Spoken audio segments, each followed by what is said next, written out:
Intelligence Center Act, a bipartisan piece of legislation that will cement a mutually beneficial partnership between the United States and Israel on artificial intelligence research. This is a critical step forward in an era where AI and its implications are taking center stage in public discourse. Sounds totally legit, right? But what you just heard was actually written entirely by ChatGPT, a text-based artificial intelligence. Congressman Auchincloss joins me now. Congressman, it's interesting you chose to have that speech written by artificial intelligence. What was your motivation? Good to be with you. I worked in tech for a number of years. I'm one of the youngest parents in Congress. This technology, I know, is going to be part of my career for decades to come, and it could be a general purpose technology for my children, meaning that in any sector in which they chose to work, it would be a key tool that they would need to use.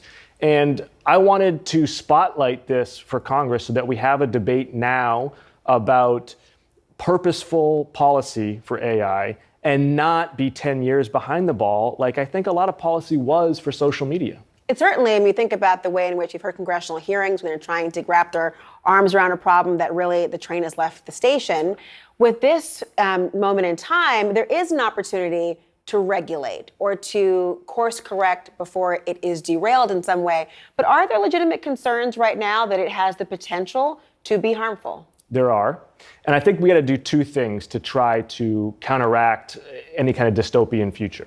One is we need more competition. Right now, the cutting edge of AI is happening in California through a consortium of big tech companies, Microsoft first and foremost, but Meta and Alphabet have their own internal AI research units as well. Because of their cloud computing power, because of the quality and quantity of data that they have, because of the engineers that they are able to attract, they do the cutting edge work.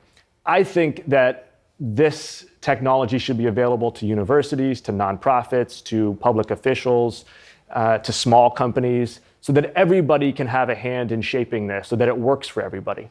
And then also, we need to start having substantive conversations in Congress and at the administration level, which they are, about ensuring that this is a tool, not a master.